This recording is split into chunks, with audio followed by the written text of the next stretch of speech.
Hi, everybody. Rachel Willies-Johnson here. I am the artistic producer of the Allen and Gray Musical Festival, which is happening August 2nd through the 8th, featuring 4 amazing new musical works that amplify and focus on marginalized voices. I wanted to take a minute to invite you to be a part of the team. And what I mean by that is there are so many ways you can be a part of this festival, not just as a viewer, but first and foremost as a writer. If you have an amazing work that you've worked on and you've put all your energy into and you think it's ready for the world to see, we would ask you to go to our website at allenandgray.com and please consider submitting to us. We have not decided which amazing works we're going to do yet, and we are always looking for the next thing. So please consider going to the website, submit your work. This is the next step. In addition to that, we are always expanding our creative teams. We will need directors and stage managers and anything and everything between to help us produce these amazing new works. And finally, and very importantly, sponsorship and partnership. In order to make amazing works like these come to life and bring them to audiences all over the world, we need funding and we need support. And there are all different ways to do that, whether it be sharing on social media or it be donating even $1 at a time. Anything and everything you can do, we invite you to do, and we would love to partner with you. So if you're at all interested in being a part of the Allen and Gray Musical Festival, please reach out to us. We're ready to work with you. Thank you so much. Awesome. All right. Thank you so much, Rachel, for that beautiful introduction. That was so good. It was like almost a commercial. It was pretty cool. I know, and Rachel took the time to do that. I know she's in the middle of a billion projects right now herself. So thanks so much, Rachel, for taking a second. Thanks, Rachel. That's our gal. Well, we're super excited for today because we're bringing back our conversations series that we did throughout last year. If you remember last year, we had on a lot of different guests, and one of the things that's always been important to Richard and I, especially in telling historical musicals, is to get our history correct. And we've had some really amazing people that have become friends of ours along the way who are firsthand accounts of that, including last year we had Charles Person, freedom writer Charles Person, on. We had Jim Zwerg on. We had Walter Nagel, Bayard's widow, on, and it's just been incredible to see a ton of people that have been sources for us in telling the story, us being able to bring them to you so that you can kind of get a little bit of that insight on the conversation too. And in that spirit, and starting back up, I don't think there is any better person to bring on to start the 2021 Conversations series other than Fatima Cortez-Todd. Yay! Yeah. We're really excited to have her. Go ahead. Yeah, I mean, this is exciting because we now known Fatima for 3 years now, 4 years. Yeah, I think so. A bit, which is great because that's almost the length of our whole Freedom Writers journey. And I can say that she has been fantastic and introduced us to people and has been so great with information. And we just love to be able to interact with such an icon, a person that's there. She's got so many great stories. I can't wait for us to shut up and you guys get to listen to these incredible stories from such an amazing woman who experienced and put herself on the line as so many of these folks did at that time period. And I mean, it's kind of cool to be doing this in a new kind of world in a way too, for at least some of us. And so I'm very excited for people to get to meet her and talk to her. Great. So I think without further ado, let's bring her on. Woo! Hey, Fatima. Hello, guys. How you doing? Hey, look at you, cutie. Oh, my gosh. So, what's so funny to hear you say, certain things in the intro is that when I called Dave Dennis when you were first doing Freedom Riders the musical, I didn't realize that my word meant so much to so many people and that people trusted me to speak the truth and to, honestly represent other folks. And so he says, I'm really glad that you're involved. You read the script? Yeah, I read the script. And it's good. It's great. And then you all went ahead and did everything you've had to do. So I just feel very honored. And, sometimes you just don't know how you affect people or any of it. So until something like that happens.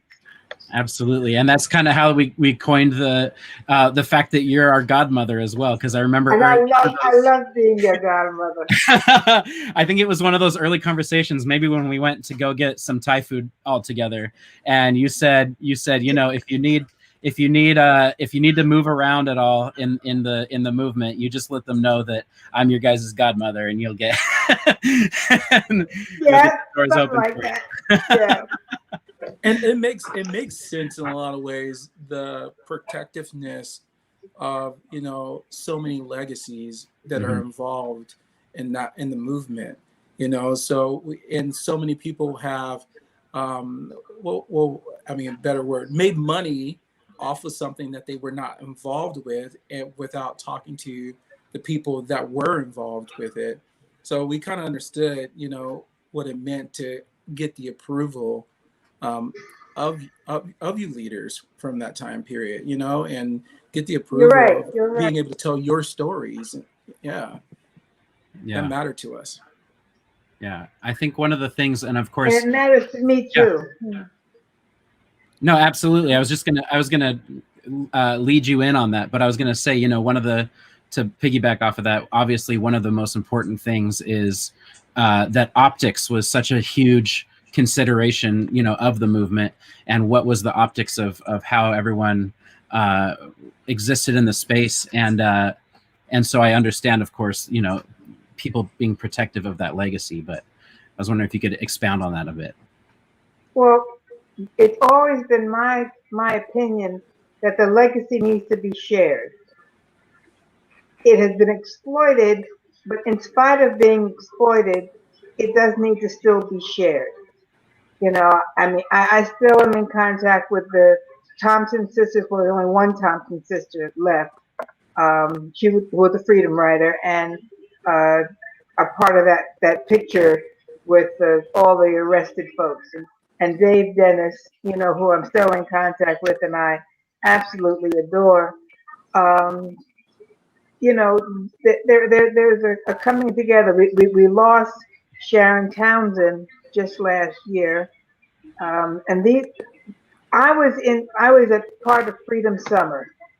After I did the March on Washington, and I turned 18, and there was no holding me back, and they couldn't keep me from going anywhere. That's when I went south, and that's when I met everybody. But I had met people in New York because my mom and Maya Angelou worked at the A. Philip Randolph Institute, and Bayard and A. Philip Randolph were, closely working together. And I've always, been kind of protective of Bayard's reputation because I know how overlooked he was, how put aside he was while he and A. Philip were doing the work. And then all of those folks got up and spoke at the march, and neither one of them really spoke. Sure. And they had a lot to say. They constructed and organized how it should be played out, why it should happen, all the ingredients that everybody grabbed those coattails and then left them off to the side. Now, the 10 things that were asked of the people, that Bayard got to read that list of 10 things that he asked folks to pledge. And A. Philip Randolph got to read the actual pledge. I promised to go back to my neighborhood to speak with my family, my friends, my neighbors about what's right, and encourage people to vote, and all these things that people said they would do. And they took the vow And he says, "Do you promise this?" And everybody responded, with my heart. And I realized that I've always loved Bayard and A. Philip for creating those 10 pledges and the ultimate statement. But people don't speak about that. They speak about everybody else that was at the march. But this was such an important and integral part of what we were doing and what we were promising each other as a community to do. Mm. So that's what I got to say about that. Yeah, I think in a second here, I would love to introduce you to Lonnie Hughes. He was our co-director for Bayard when we did it, when we did the digital production this last June, and he's jumping on with us. But right before we get into that, because I would love to talk with the both of you sort of about who Bayard was as a character. Before we jump into that, give us a little bit. I mean, I know, but I would love everyone else to know a little bit about your background on how. On what your life looked like growing up, with your mother already at core in your early development and everything like that. Well, I realized I had a very privileged and peaceful, quiet life. And then my mother wanted to move to Riverdale, New York, to this apartment. And they said, "Oh, we don't have any vacancies." My mother is not one to just let no be no. She went to the City Commission on Human Rights, got involved with them, got the apartment because she took them to court. She got the apartment, and then it was gone. She became a member of the Commission on Human Rights.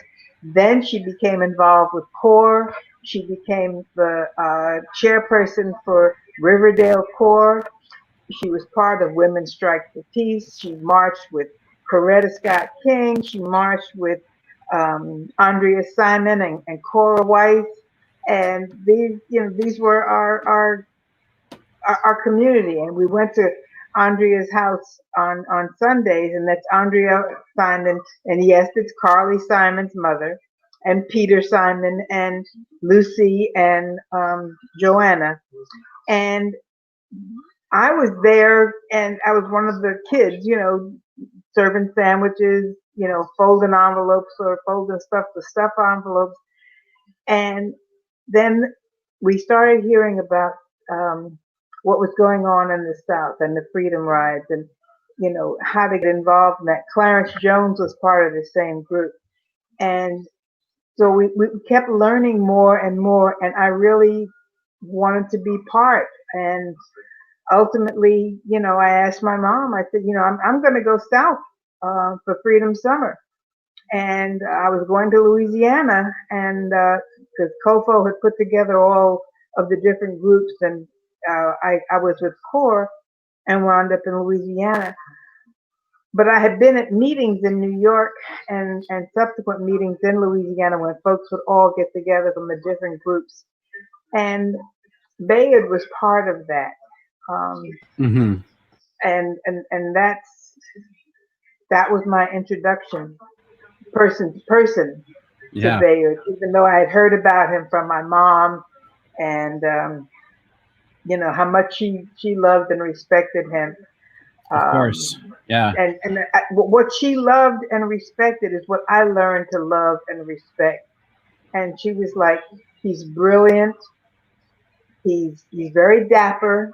Very, meticulous about himself. You will see him most of the time in a white shirt. And he will never back down from who he is and all of who he is. There was no secret. I love that. Yeah, it was like there was just no question as to his brilliance, and there was no way to beat him down, because he was going to get you first. Yeah, that sounds a lot like someone we know, and that's it.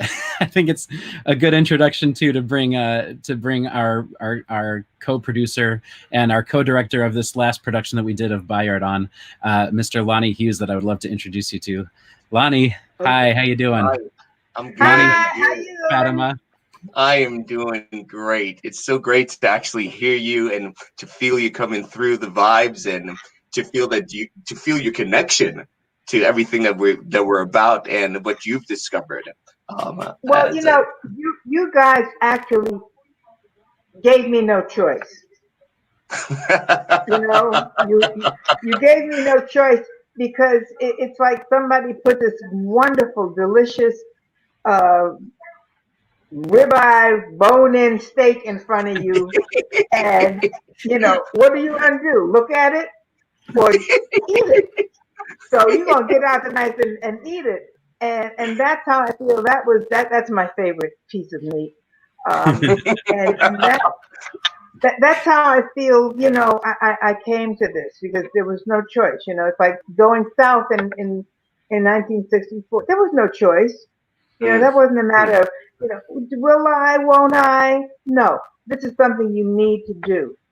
When I get involved with voter registration, even now, it's not an option. It's something you have to do because if you don't, you're going to kill your community and yourself. So there are yes. certain things, and coming from an arts background. I mean, I was an actor at one point, and then a director and a producer.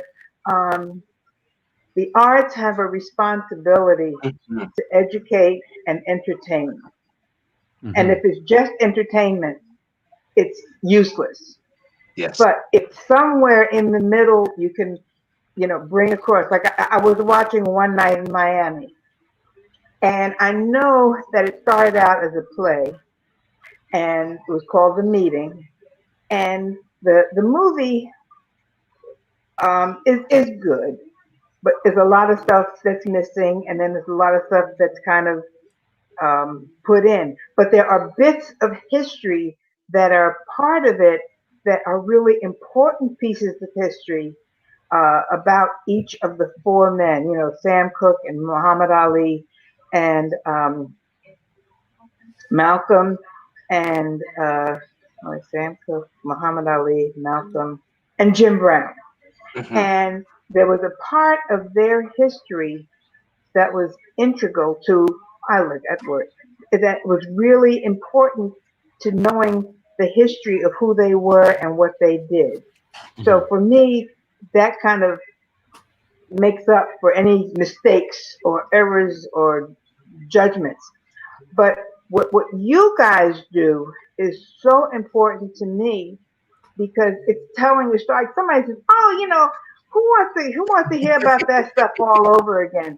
Because you need to know. That's Yes. bottom line. Absolutely. You don't know, and you need to know. Yeah. You weren't there. You were not about going, but you need to know because this is your history, and this is your century. This is your era, and Yes. you have to be part of it. Yeah. Okay. So Lonnie, I kind of want to put you on the spot for a second because I would love for you to talk to Fatima about the direction that you took Bayard as a character and as someone. And I would love to hear that spoken to someone who knew Bayard personally and to have a chance to hear that feedback live. Wow. Wow. If I know, but if you don't mind, I would love that opportunity here. Sure. Talk about being Sure. put on the spot. Yeah. I mean, The truth. We're all First on of all, this. it's a pleasure being here, and it's a pleasure being here with here. Just like I said, like feeling you, because one of the things that I discovered through Bayard was his feeling, this intense feeling that could not be squelched. It couldn't be shut down, but at the same time, he was quiet. He was hushed to be quiet. Put it that way. So the approach that we took, because I had a co-director with myself, is how do we get this person to expand in the piece and still run through the difficulties of what's happening around, but still maintain this, as you say, entertainment value, and at the same time really show this voice, this ferocious voice and this heart, and this person who wasn't at all willing to kind of go, no, I will be heard and you will hear me like this. But the discovery that I came to understand was when I discovered who he really was and what he did was shocking to me. And it felt so purposeful, being someone as of myself who, I don't know if I fight, but you will hear me. Like, that's my personality. And when I realized that I had run a very tight resemblance to who he is as an entity, I was like, oh, he must be heard. And he must be heard in a way that people can hear him. Because I go, in this time when he had so many things against him, even his own, I said, how does he get heard? And so the way I wanted to approach him, and the way my co-director and I talked, is we want to ink him into society where they must hear him, they must read him, they must feel him, even if it's done subtly. But this human being is not subtle at all, so you don't have much to do. But how do we hold him? How do we hold him? When Martin asked him to come to Alabama during the Montgomery bus boycott, Martin called for him because he had the skills and the sense and the brilliance. But when he came to Montgomery, he was like, now look, if my being who I am is going to be a problem for you, then, I can leave. And they wouldn't let him leave because they needed him. And I think that's it. The movement and everybody who was planning anything in the movement needed him because of his brilliance. And he could be quiet, and then he would come out with one sentence, and the whole room would be, oh, we didn't think about that, or wow, what does that word mean? So his language, his language, it drew you in that he was irreplaceable. Yes, and that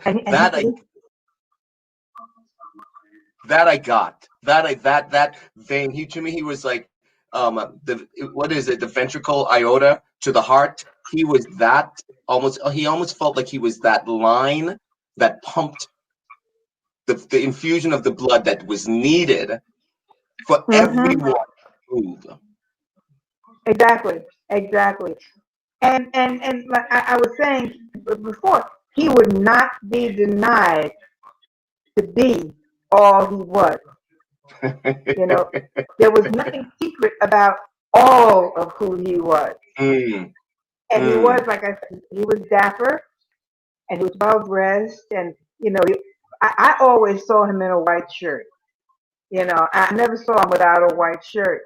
And with all of that, because the men at that time also were into wearing suits and ties.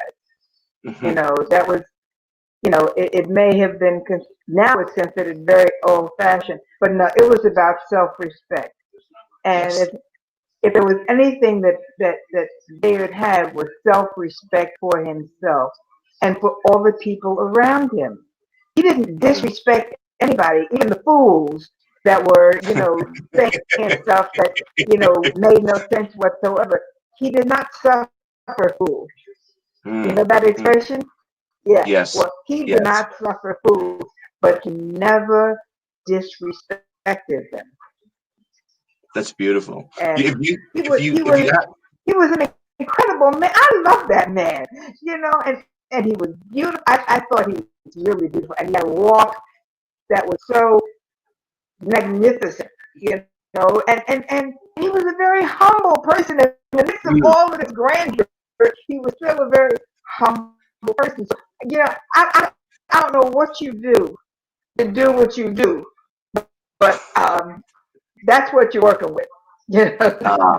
Thank you. I have a question for you. If you had one thing that you would like to hear, or for the audience to take away with, or something that's, as I would put it, what would be that one thing that you would kind of go, I really would like them to know this?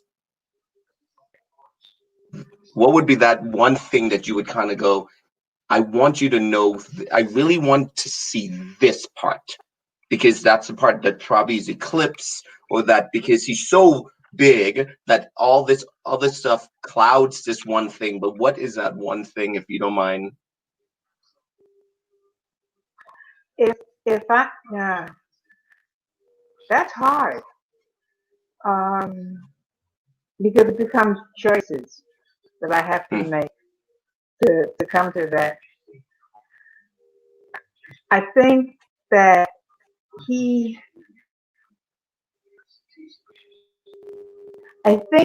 used or wanted to use his energy and his brilliance for his people because he loved them. Even though those very people may despise who he is, yes, he wanted to show them what a better life could be by standing up for themselves, no matter who they were. It's about love.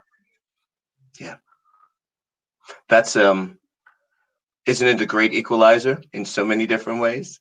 But when you come in this, when it shows up in a body, or a color, or a sex, or a personality, that some people kind of go, oh, it's pushed up against. But when that love actually, and that's the one thing that I enjoyed, regardless, he loved,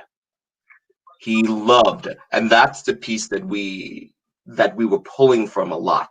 He just loved exactly what you're saying, his people. He loved his people. He loved his nation. Yes. And was willing to put himself out there to make it better, to do anything he could to make it better. Yes. And I think that was the partnership of him and A. Philip Randolph. When you think of what A. Philip Randolph did with the the Pullman Porters. Yes. And because you think of the Pullman Porters as people who are indentured servants in some way. But what do you do to make their life matter and make them feel like they matter and they are important? And that's what A. Philip Randolph did for that particular group. Not that he didn't do it for a whole lot of folks, but that was one example. And Bayard was another example for the March on Washington. I mean, that would not have been, I don't care what anybody says about anything. I don't care about nobody's dream. I just know that was a dream of his, and he brought it to life. Isn't that amazing? Is there anyone in today's world that you think carries that charismatic charismatic intelligence that is walking around in the world today? Well, now listen.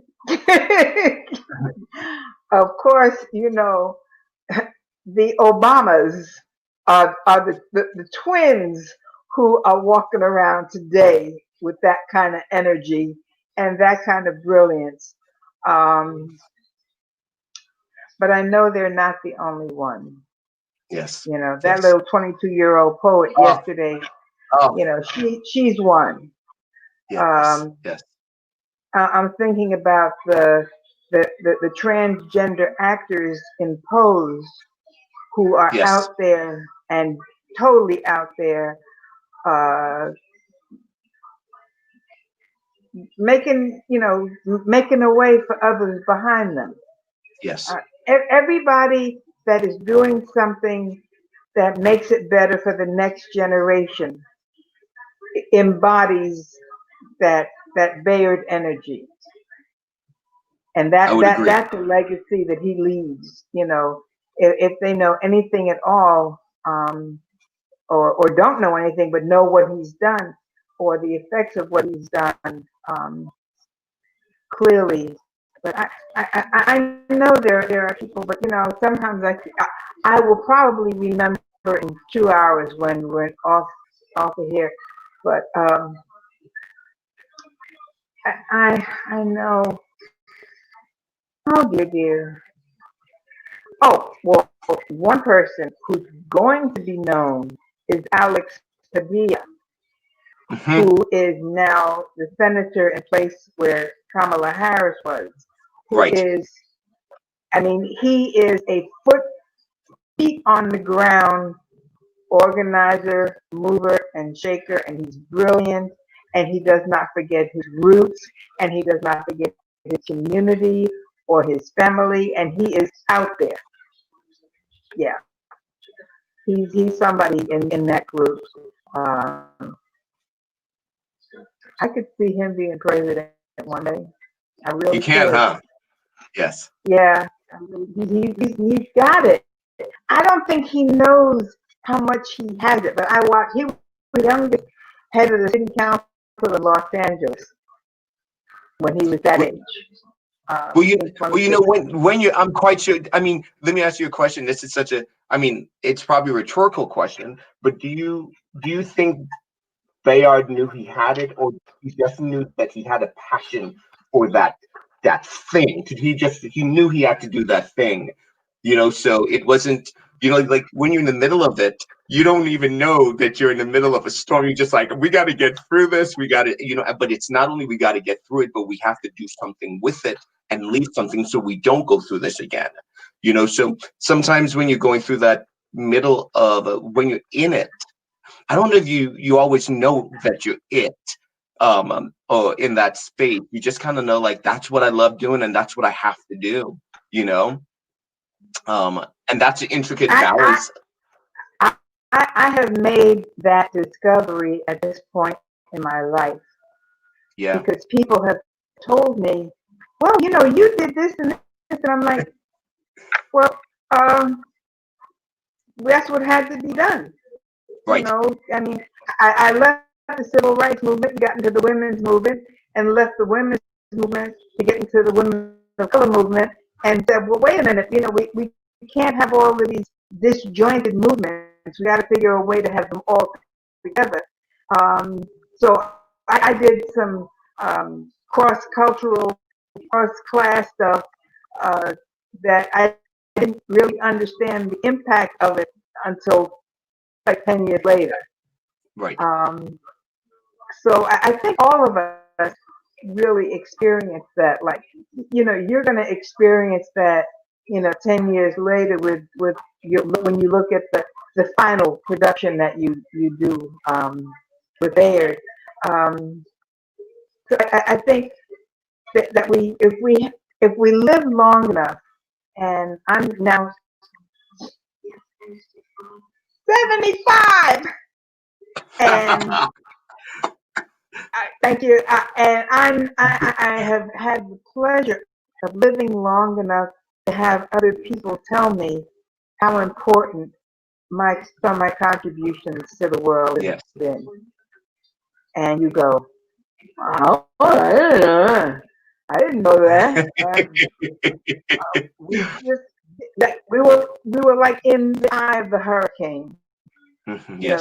Everything is swirling around you, and you're there in this little spot, and you're just doing what you're doing, and hope that it works. And And you did it with such grace, and I want to thank you. I want to, as the future leaders, from Allen and Gray, and just being an artist myself, I want to thank you because when you meet, I grew up in the Virgin Islands. When you meet others like yourself, and you get to smell, I often say, I can smell you, and that smell doesn't feel isolated anymore. It feels like we're in the kitchen together. We're cooking. That yeah, makes, and we're not just cooking for ourselves, we're cooking so everyone could and we have a only little got bit. one pot. We only We got only one got pot. one. Yeah.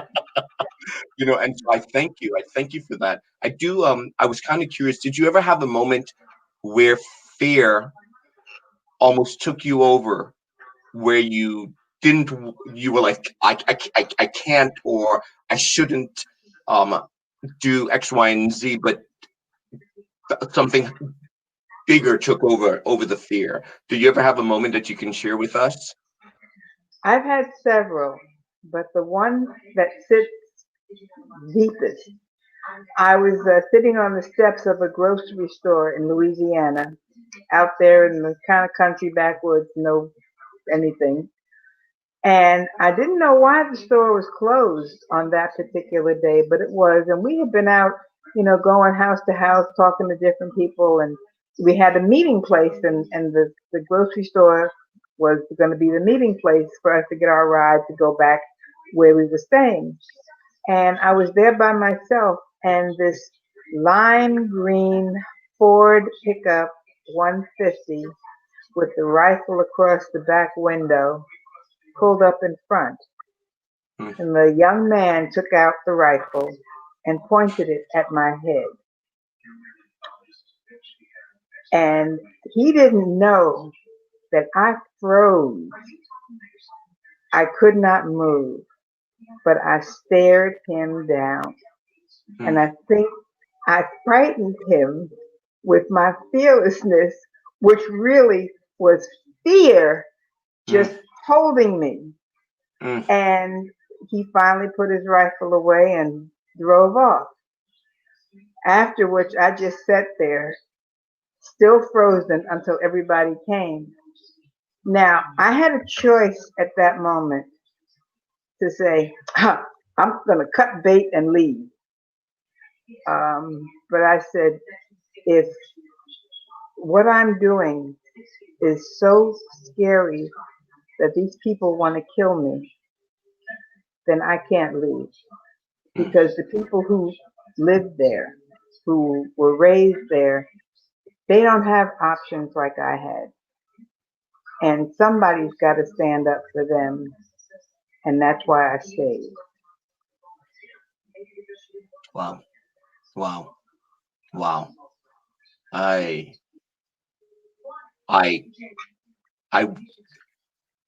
don't know what to say because I couldn't understand it in those terms, but I do understand it because I do too had a similar situation, exactly like what you're talking about, but not it was but very similar. And so as you were telling me, when you said about the fear is an amazing thing. It's almost like a gift sometimes if you could walk with it. But it's not always we get a chance to actually respond. And think about Bayard at that time in history, what he was afraid of on a daily basis. Yes. And as much traveling as he did, he could be snatched at any moment. And this is why still to today, it's such an important story and how grateful we are to be 1 degree away from him in living flesh, because as we were doing the production, I kept saying, I feel like he's alive. Oh, he lives, honey. Oh, yeah. And to have that. And he did have a sense of humor, and a great laugh, So a spirit like that never leaves you. Yes. He's here. I want to thank you. Thank you so much for joining us. I have to depart shortly because I have a meeting, but I wanted to come aboard to meet you. And I just want to say thank you for everything that you have extended, not only to your inner family, but to the family of the world. I appreciate you. I hope I get to meet you in person. And may God continue to guide you and bless you. And I hope you'll come back. It's back at you, baby. Back at you. Thanks for joining us, Lonnie. All righty. Thank you. You guys have a beautiful day. Thank you very much for your time. It takes discipline. It takes discipline for all of you to do what you do. Thanks. Yes. Thank you. Hard have work. a great day. Bye-bye. So Fatima, there's a couple other things I want to get through in the 15 more minutes that we have together. The first thing I would love to hear, because when we're our show about Bayard really focuses on the creation of the March on Washington, and then ends at the march itself. And obviously, that's an extremely, extremely powerful moment where we even feel it in the show. Like, we feel that anticipation and that excitement of what the march, even just a little fraction of what it might have been like. But I want to hear from you, someone who volunteered for it, someone who knew through your mother and through yourself everything leading up to it. What was that anticipation like before the day, and then what was that day like? The day was the best example of kumbaya you could find.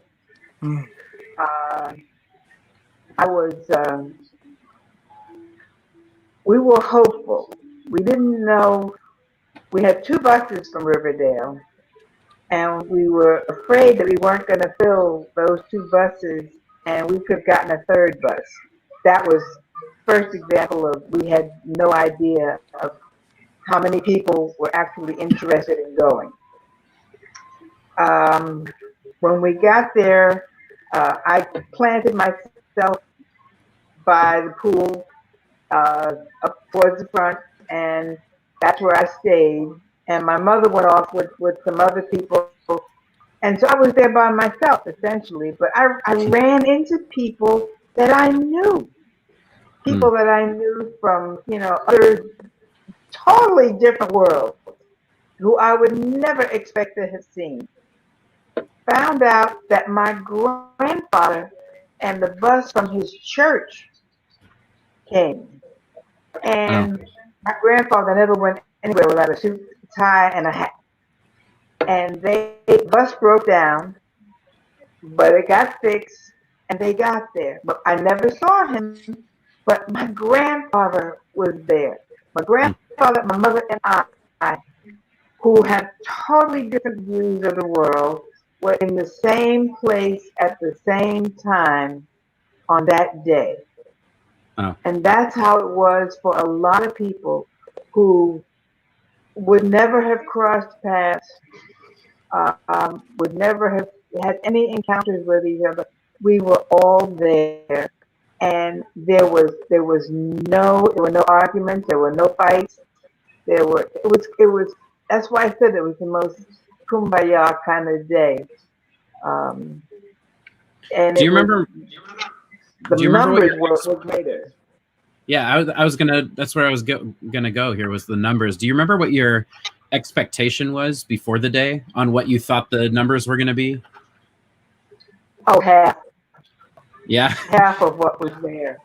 It's like I didn't have any real great expectations on numbers, and no.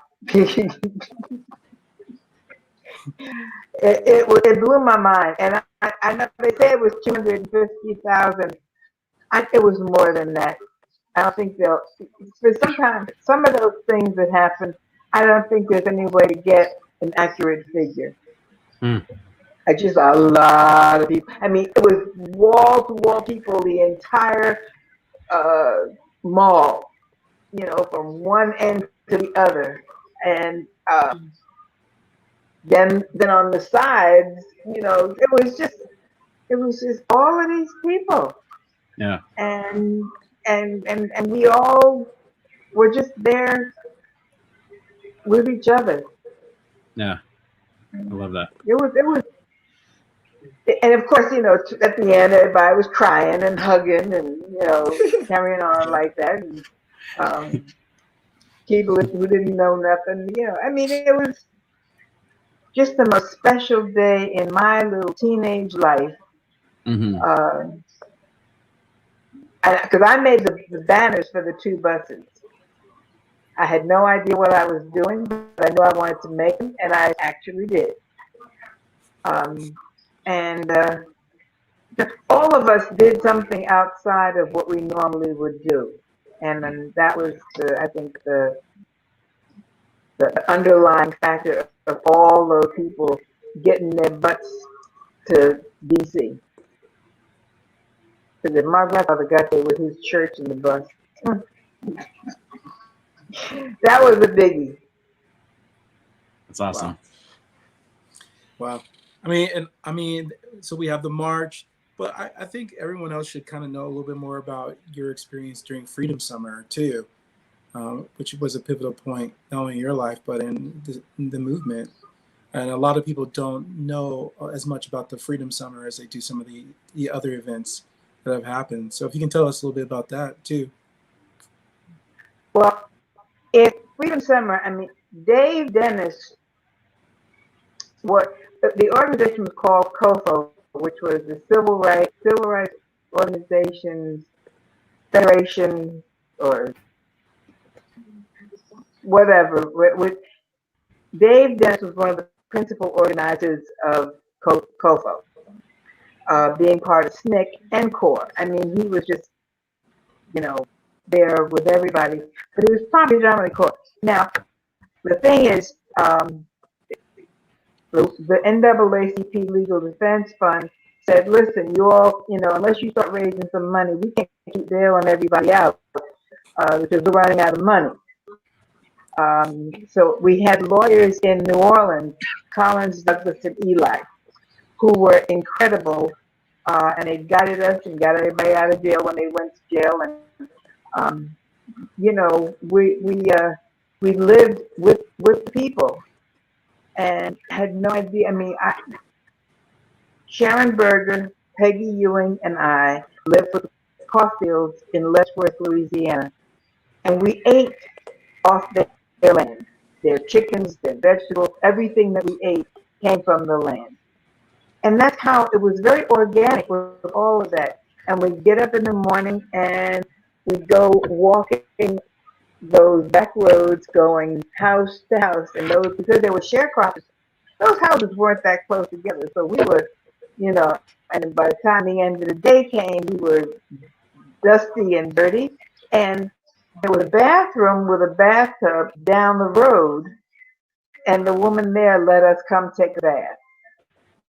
And the three of us would take a bath, and we'd let the water out a little bit so we wouldn't use up all her water.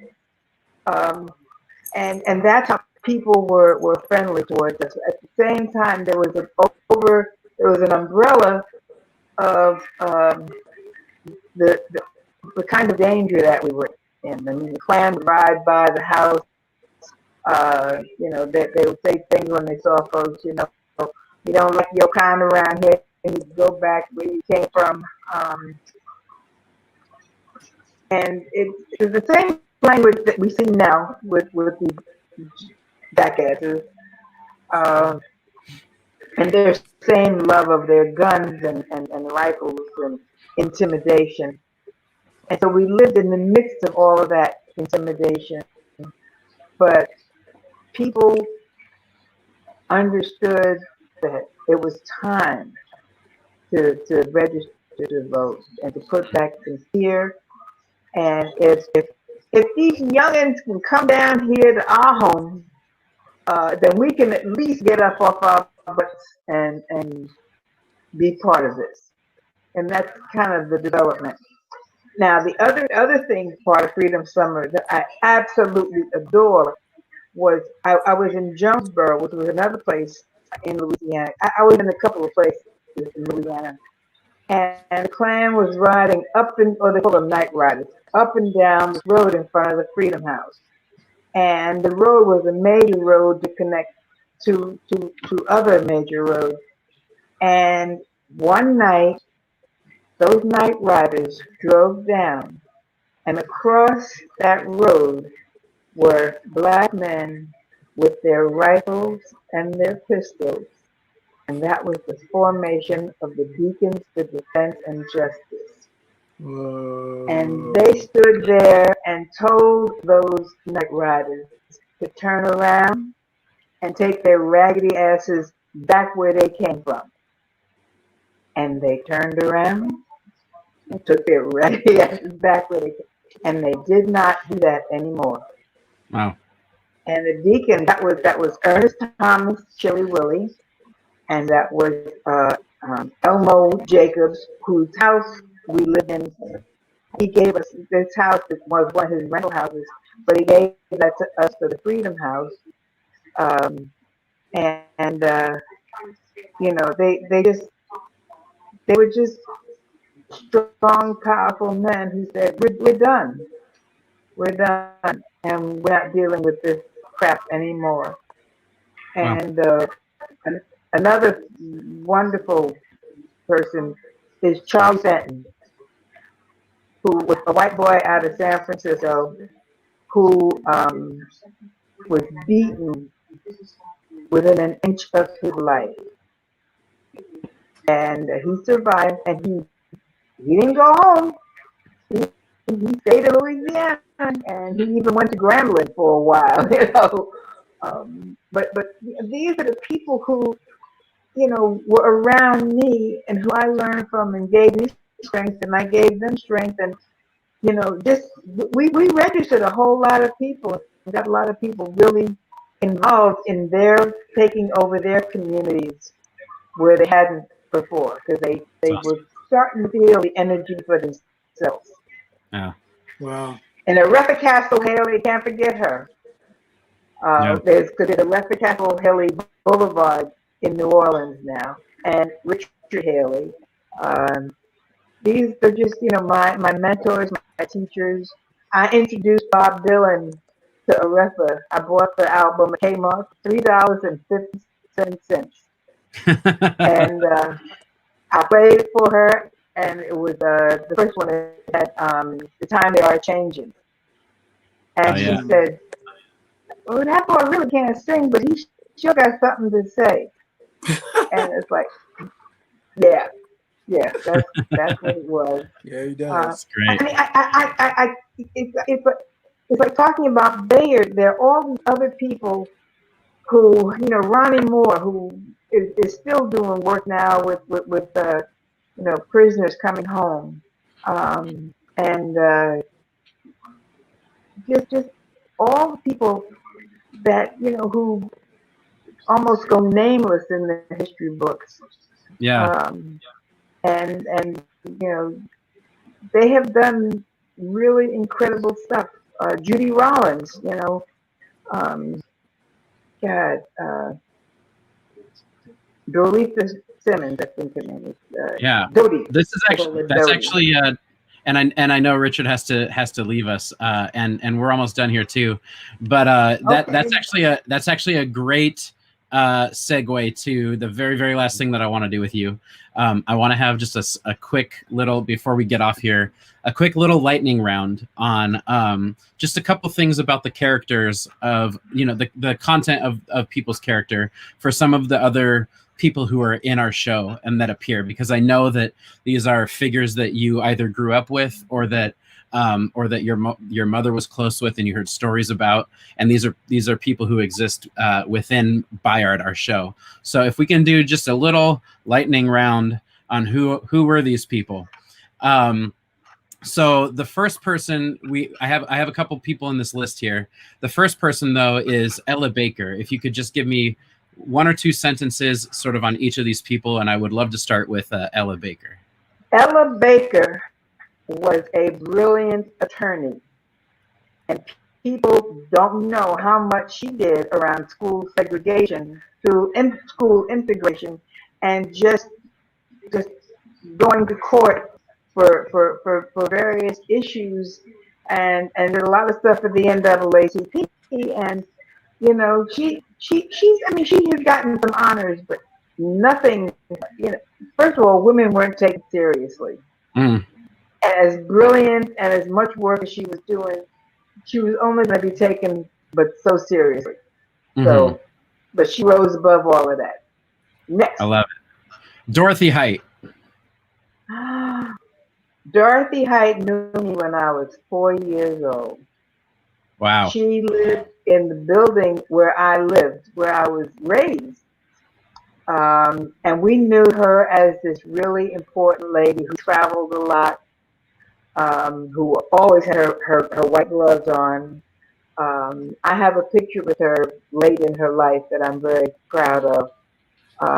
But she should have spoken at the March on Washington. Mm-hmm. and she was on the podium, but they didn't let her see. Mm-hmm. She never lost her enthusiasm, and she never lost her ladiness. Yeah, I've noticed a lot about her ladiness. I feel like, and maybe I'm totally reading into this wrong. I feel like she's a firecracker too, though. Like she had a drive. I mean, obviously she had a drive, but Yeah. did that drive? Was she always extremely well mannered, like in her ladiness, Always. or yeah, Always.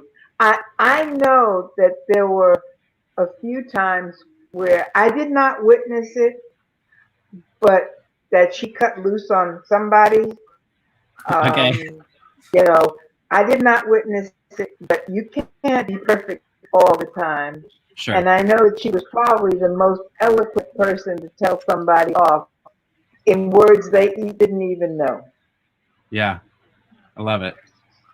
What about Roy Wilkins? I didn't know Roy. Okay. And I didn't care for some of the things that he did and the position that he took. Yeah. A. Philip Randolph? Oh, well, darling, I mean,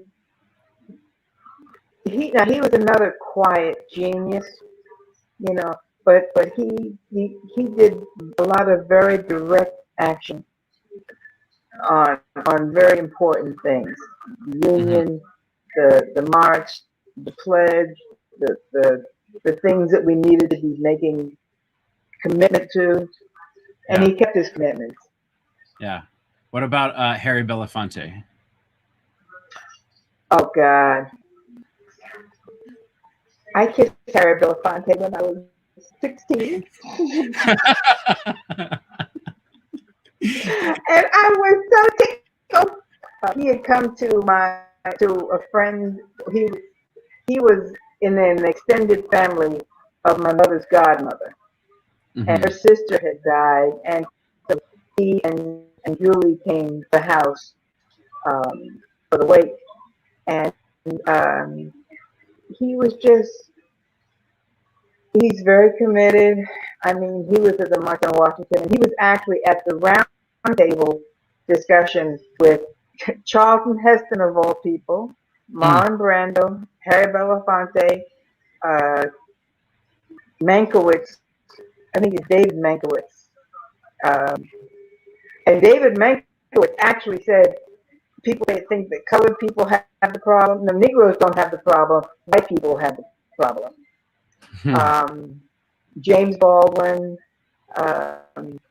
It's a very famous half-hour discussion called the Round Table or something at the Civil Rights Movement. It was on PBS, so it's in their archive. And he was generous with his money when he had some, and with his time and his energy. And yeah, he was a good person. He is a good person. He ain't dead.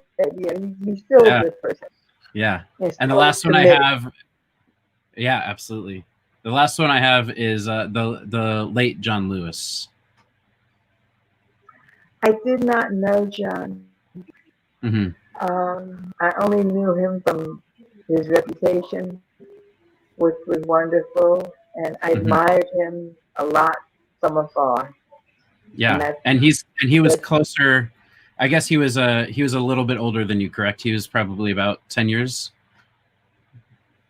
You know, I don't know. Some of these people, I'm finding out I'm closer to their age than I thought. I don't. How old was he just now when he died? You know, 83. Is that right? I'm trying to remember myself. Okay, so he was 80. He would have been 5 years older than me. That, you know. Yeah. But being in the South and being in the movement, the age didn't really matter. Sure. We didn't consider that. So, but I wish I had met him and had the opportunity to talk with him. Right. All right. The well, Fatima, we're already 5 minutes over, but obviously, you know, you and I can talk all day, as we know, because we have. And after, I mean, we're literally we live only maybe 20 minutes away from each other, but you know, of course, because of COVID, we haven't been able to meet up at all this year. But as soon as we're in the clear, I think I owe you some Thai food and a game of dominoes. So we'll have to. Well, I dominoes. Wait, dominoes. which is the game? What is the game? I play Scrabble. Scrabble. Yeah. That's it. I play dominoes too. I'm not as good at dominoes as I am at Scrabble. But yeah, I thought that I owe you all a meal. Yeah. I would like either way. I would like to cook for you guys. I love it. We'll take you up on it, of course. All right. Thank you so much for joining us and talking a little bit. And of course, thank you. We're forever in appreciation, and everything that you've been able to give us are things that we're able to implement within the story, whether it's an actual piece of dialogue or whether it's setting up, you know, background on character, and all of that is because of your firsthand accounts, you know, and others who have been with us in this as well. So, thank you so much for trusting us with your legacies. Oh yeah. Yeah. Thank you. And we're excited to spend more time with you real soon. Take care. Absolutely. Oh, you too. Love you, boys. Love you.